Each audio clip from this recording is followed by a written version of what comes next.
नमस्कार, मैं राजिक खान। आप देख रहे हैं न्यूज इन।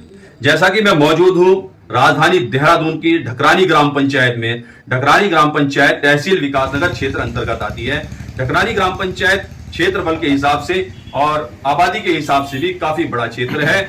यहाँ पर जो है एक मिली जुली आबादी रहती है। यहाँ हिंदू मुस्लिम कम्युनिटी, हर कम्युनिटी के यहाँ पर लोग रहते हैं और आपसी भाईचारे के साथ रहते हैं। आज तक कभी यहाँ का माहौल खराब नहीं हुआ है। तो कल एक वीडियो सामने आया था जैसा कि जिसमें कुछ मुस्लिम समुदाय के लोग इकट्ठा होकर एक धार्मिक नारेबाजी कर रहे थे। उसी को लेकर हम जानने पहुंचे हैं ढकरानी ग्राम पंचायत में। आखिर क्या वजह रही इतनी संख्या में मुस्लिम समुदाय के लोग धार्मिक नारे रात में बुलंद कर रहे हैं। मैं ये नहीं कहूंगा कि धार्मिक नारे लगाना कोई क्राइम है। आखिर ये जानने आए हैं वजह क्या रही जो लोगों ने इकट्ठा होकर इतनी रात में धार्मिक नारे बुलंद किए। तो मेरे साथ में तो एक जनप्रतिनिधि है, प्रधानपति भी है और समाज सेवी भी है जो समाज के कार्यों में बढ़ चढ़कर हिस्सा लेते हैं, सर्व समाज के कार्यों में बढ़ चढ़कर हिस्सा लेते हैं। अयूब हसन जी, तो उन्हीं से जानते हैं आखिर क्या वजह रही कि मुस्लिम समुदाय के लोग इतनी संख्या में इकट्ठा होकर रात के अंधेरे में नारेबाजी कर रहे थे। तो जानते हैं जी। अयूब हसन जी, जैसा कि हमने एक वीडियो देखा जिसमें रात में काफी मुस्लिम समुदाय के लोग इकट्ठा होकर धार्मिक नारेबाजी कर रहे हैं, क्या वजह रही?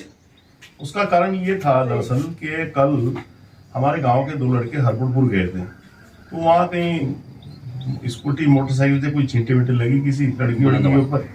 तो जब वो छींटे लगी तो वहाँ पर कुछ लोग इकट्ठा हो गए कि लड़की छेड़ रहे थे, मतलब एक गलतफहमी पैदा कर दी कि लड़की को छेड़ रहे थे बच्चे। तो वो वहां से पहले तो उनके साथ वहीं मारपीट गई थोड़ी बहुत ही, वहां के जो एक दो लोग थे वहां से वो बचा के निकले, वो सीधे घर आ रहे थे। तो यहाँ खलील कबाड़ी के कांटे के पास तो वहाँ कुछ बजरंग दल के लोग बता रहे अपने आप को, बजरंग दल तो ऐसा काम करता नहीं है ना, आरएसएस से काम, तो अपने आप को हिंदू रक्षक कहते हैं अपने आप में। वो हिंदू रक्षक का नाम एक नया इन्होंने पैटर्न शुरू कर दिया कि हिंदू रक्षक है। मैं पता नहीं समझता किस तरह की हिंदू रक्षा करते हैं। तो उन लोगों ने यहाँ पर आकर के उस बच्चों को मारपीट शुरू कर दिया। तो वहाँ मुस्लिम समुदाय कुछ लोग थे, सब लोगों ने उनको छुड़वाया हमसे, छुड़वा कर गाँव के लोगों ने, तो गाँव के लोगों ने छुड़वा करके उनको तो भेजा लड़कों कहीं हो।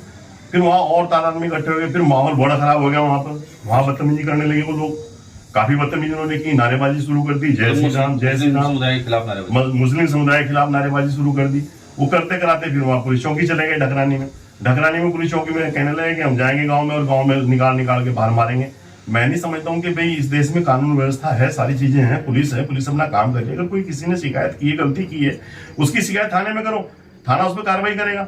ये लोग कौन होते हैं बीच सड़कों में सजा देने वाले? मुझे बड़ा अफसोस हो रहा है कि कुछ दिन से राजिक भाई यहाँ पर हमारे क्षेत्र में इस तरह का धार्मिक उन्माद फैलाया जा रहा है।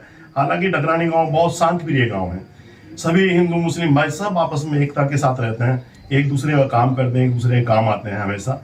कभी किसी तरह कोई धार्मिक उन्माद नहीं फैला। इतिहास गवाह है जब से देश आजाद हुआ तब से आज तक ढकरानी गांव बहुत शांत प्रिय गांव है, बल्कि इस गांव की दूसरे गांव के अंदर मिसालें दी जाती हैं कि कितने प्यार मोहब्बत से वहां रहते हैं। लेकिन इस तरह का माहौल हुआ तो फिर वो कहने लगे कि हम जाकर के वहां मस्जिदों में भी जाएंगे और लोगों को घर से निकाल के मारेंगे। तो ये बात गाँव में जिस तरह जंगल में आग फैलती है इस तरह फैल गई पूरे गाँव के अंदर। और जैसे ही वो लोग मतलब जो है ये गाँव में बात फैली कि मस्जिद में कुछ लोग मस्जिद में तोड़ फोड़ करने के लिए आ रहे हैं, स्वाभाविक है कि ये तो धार्मिक चीज है, उसकी सुरक्षा करना आदमी का अधिकार है।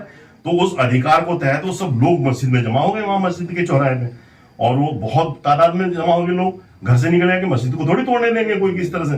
तो एक मामला ये था सामने, रात के समय था, मतलब कि भाई इस तरह कोई बात ना हो जाए। फिर एकदम पुलिस आ गई वहां पर, पुलिस ने बड़ा अच्छा रोल अदा किया। पुलिस में भुवन पुजारा है, उन्होंने एक अच्छा रोल अदा किया। उन्होंने प्यार मोहब्बत से लोगों को समझा कि देखिए भाई हम जब तक हैं तब तक किसी भी धार्मिक अनुष्ठान को, किसी भी धार्मिक चीजों को नुकसान नहीं होगा। जब तक पुलिस है यहाँ पर तो तब तक इस तरह की चीज नहीं होगी। आप बेफिक्र होकर अपने घर जाइए और किसी तरह से भी किसी मस्जिद को कोई क्षति नहीं पहुंचाई जाएगी। वो सब लोग अपने घर चले गए वापस। ये बात थी रात की। लेकिन कुछ तथाकथित जो हमारे सोशल मीडिया के बंधु है वो पता नहीं किस तरह की पोस्ट डाल देते हैं लोगों को भ्रमित करने का, लोगों को उकसाने का। अब मैं वो पोस्ट डाल भाई, वो मतलब तुम उसको समझाना चाहूंगा यार, तुम इतने दिन से पत्रकारिता कर रहे हो, थोड़ा सा समझदारी के साथ काम करो मेरे भाई। आप लोग समाज को जोड़ने वाले लोग हैं, आपके हाथ में कैमरा है, आपके हाथ में कलम है, तो इस समाज को जोड़ने का काम कीजिए, तोड़ने का काम मत कीजिए, बांटने का काम मत कीजिए। मुझे बड़ी तकलीफ हुई उसकी पोस्ट सुन करके, देख करके। मेरा खास साथी है वो, सलाम दुआ होती रहती है उससे मेरे साथ। लेकिन उसकी पोस्ट देख करके फिर उसमें दुनिया भर का कह रहे हैं मुल्लों को मार दिया जाएगा, मुल्लों को काट दिया जाएगा। उसकी पोस्ट पे आप कमेंट्स देखिए कितने गंदे गंदे। मैं तो पुलिस प्रशासन से रिक्वेस्ट करूंगा जो पोस्ट पे कमेंट है उन कमेंट का एनालाइज करें, और जिन लोगों ने उसमें पता नहीं बहुत गंदी गंदी गालियां, मैं अभद्र भाषा, मेरे मुख से गलती नहीं है, ऐसी भाषा है, तो बड़ी गंदी भाषाओं में उन्होंने कमेंट किए। जिन लोगों ने गलत कमेंट किए उनके खिलाफ भी कार्रवाई होनी चाहिए, मेरा निवेदन है।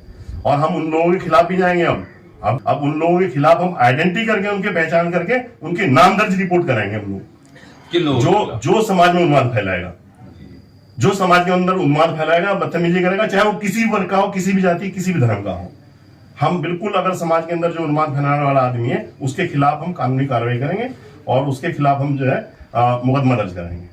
अच्छा, जैसे अब जो माहौल है आपके गांव का, किस तरह का माहौल है? बिल्कुल शांत माहौल है। रात पुलिस आई थी, उन्होंने कह दिया कोई बात नहीं, तो सब लोग चले गए, कोई बात नहीं।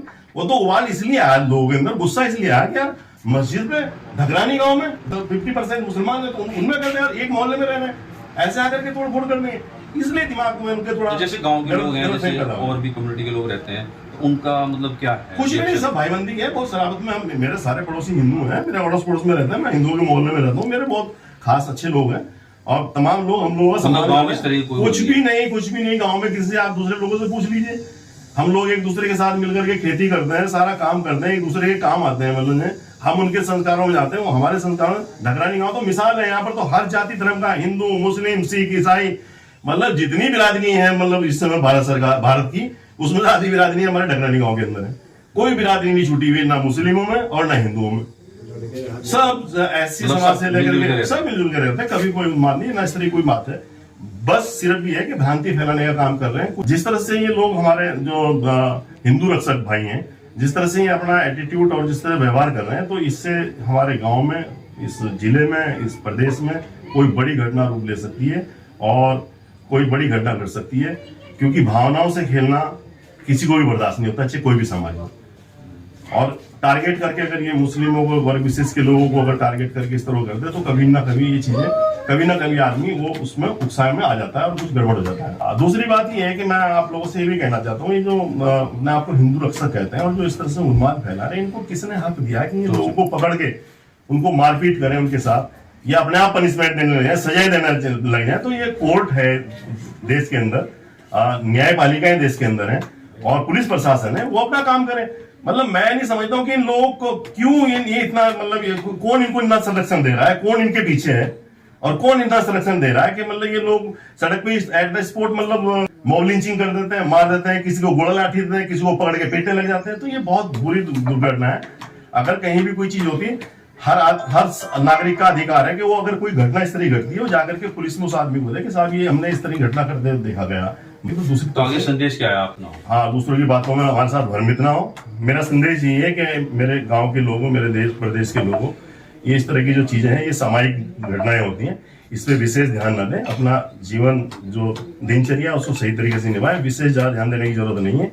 ये समय है, ये ठीक हो जाएगा और सब लोग कहीं ना कहीं उनको भी अपनी गलती का प्रायश्चित करें। मेरा कहने का मतलब है कि जो समाज में उन्माद फैलाते हैं वो भी अपनी गलती का पश्चाताप करें और प्रायश्चित करें, और हम सब लोगों को आपस में मिल बैठ करके प्यार मोहब्बत से रहना चाहिए। तो मेरे साथ थे ये जो है समाज सेवी प्रधानपति अयूब हसन जी। तो इन्होंने काफी अपने अच्छे विचार रखे और इनका कहीं ना कहीं रोष भी है कि इस तरह के जो है उन्माद ना फैलाए जाएं। कुछ लोग जो हैं इस तरह के उन्माद फैलाने में लगे हैं, आपसी भाईचारा खत्म करने में लगे हुए हैं। इन लोगों से जो प्रधान जी है काफी रोष है और इन्होंने उनके लिए भी संदेश दिया है कि वो अपनी गलतियों का एहसास करें और आपसी भाईचारे को कायम करें।